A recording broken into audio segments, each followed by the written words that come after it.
Welcome back to the final round summary of the Brew Bowl. So we've completed our full 7 rounds. It means we're now ready to go into the playoffs. But before we do that, let's have a quick look at how we did in the last round, including the one game that wasn't shown, which was the NPC game of the Raiders versus the Drakes. So this was a 1-0 win. Sorry, it was a 1-0 or it was 1-1 draw, I apologize, between the Raiders and the Drakes. The outcome was not actually that relevant to the playoffs. The Drakes were in first place regardless.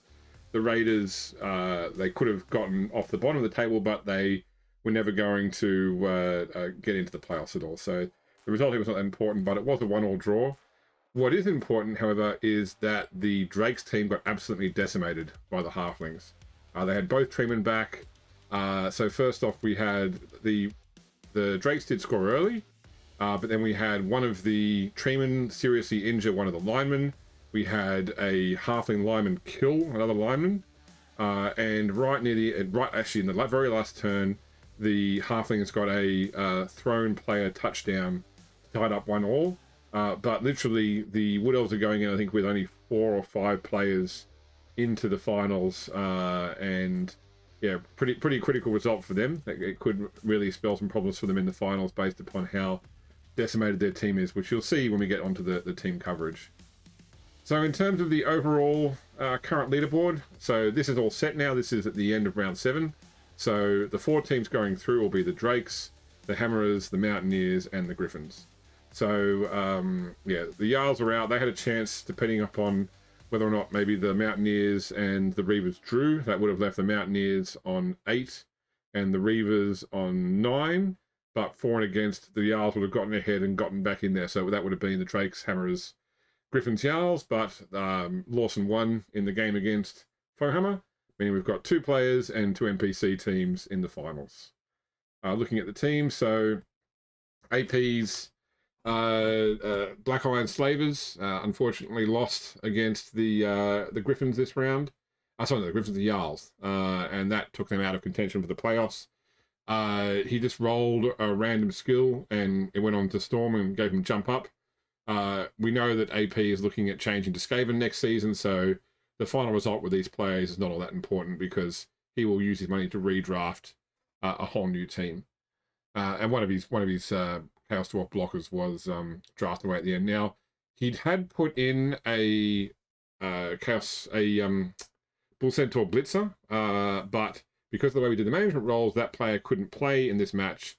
And because he's not going through to the playoffs, I've allowed him to refund the funds for that Blitzer for Crush here, which will give him some more funds for his redraft because it was a useless spend under the circumstances.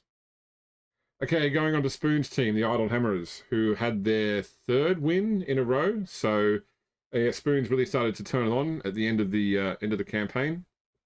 So first off, he had 2 new players because he had so much money that we're setting up 800k cap on the redraft.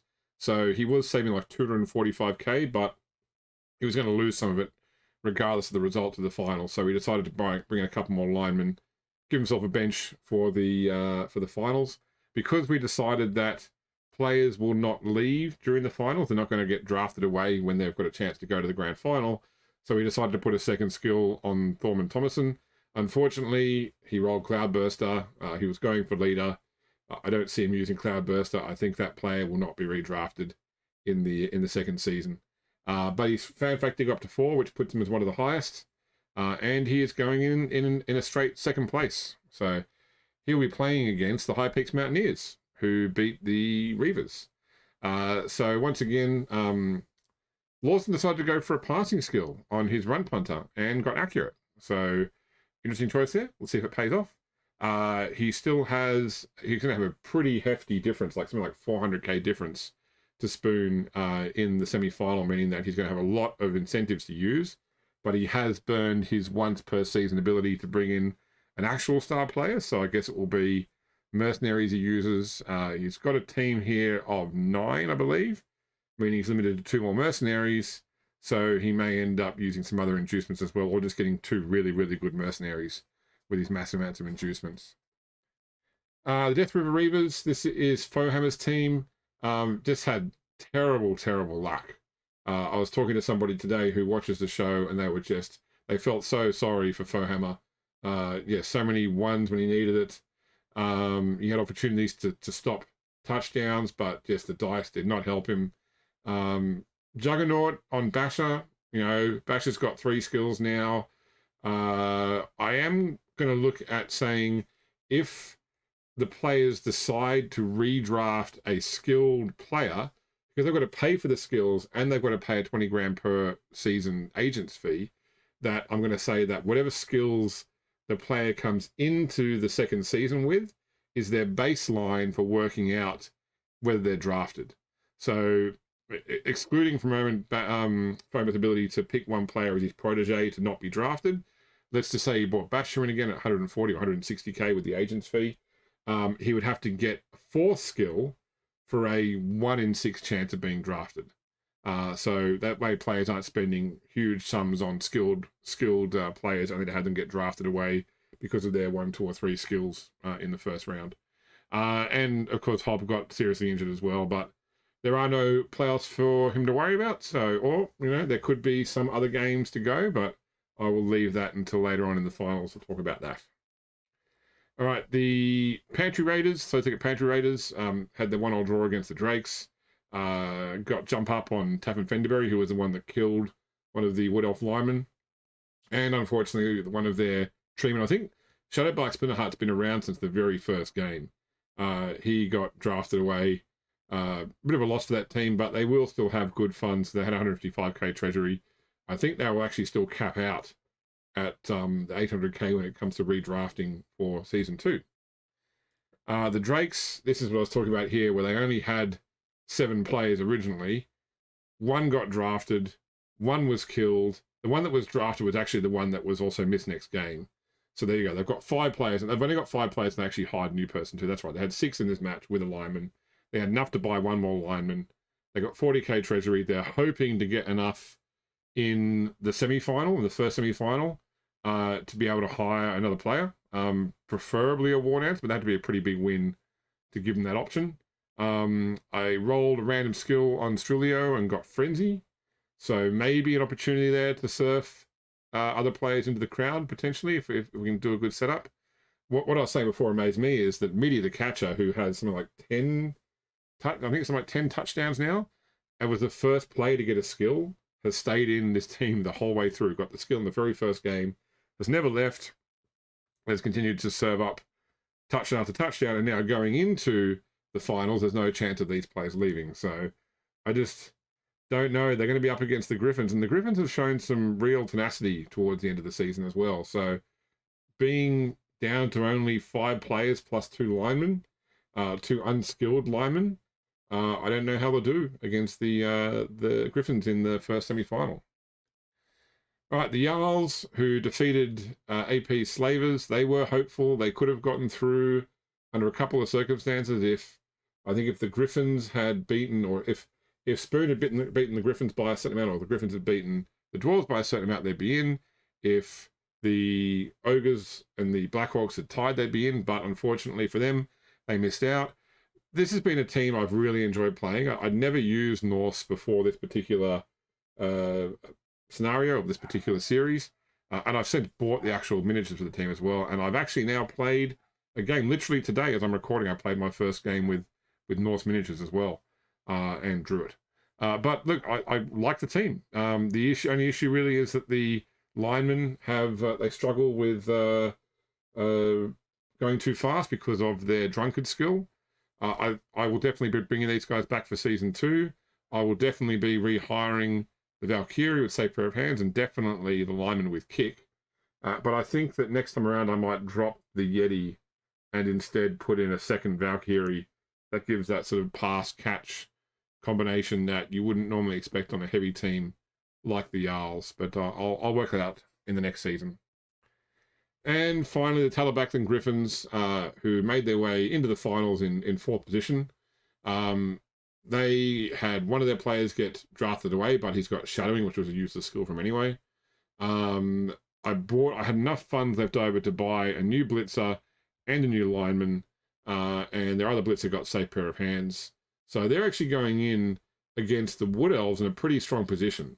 That being said, I think by the time you factor in the Wood Elves linemen, that they'll be like within 5k of each other, so there'll be no inducements either way.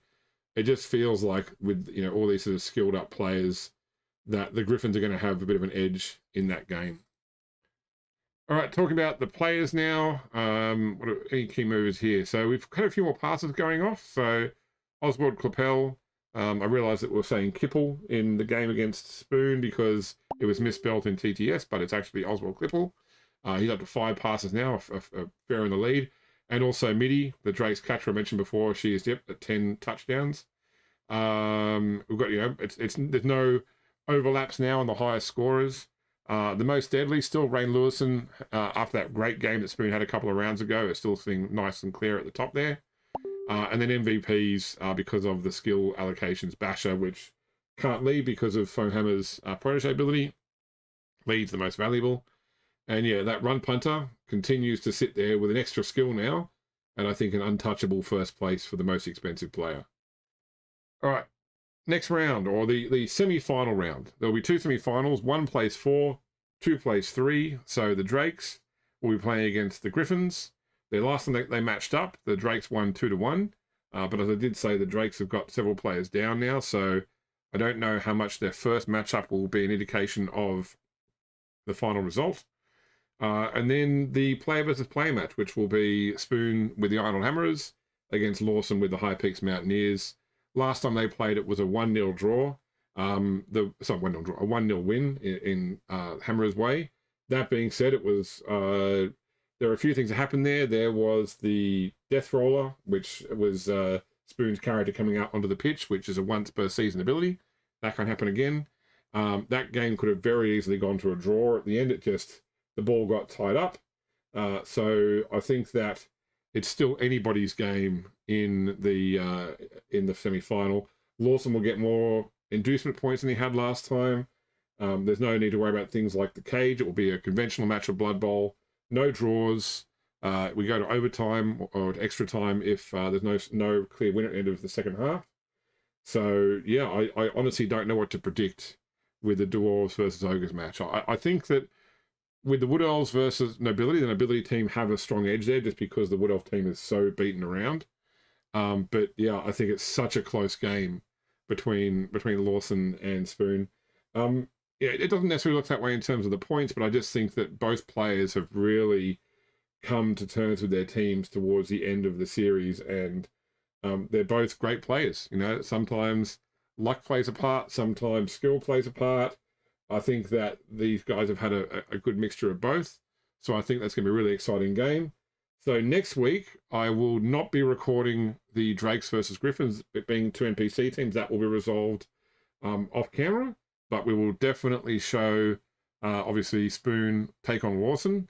The winner of that match will go on to face the winner of the first match in the final.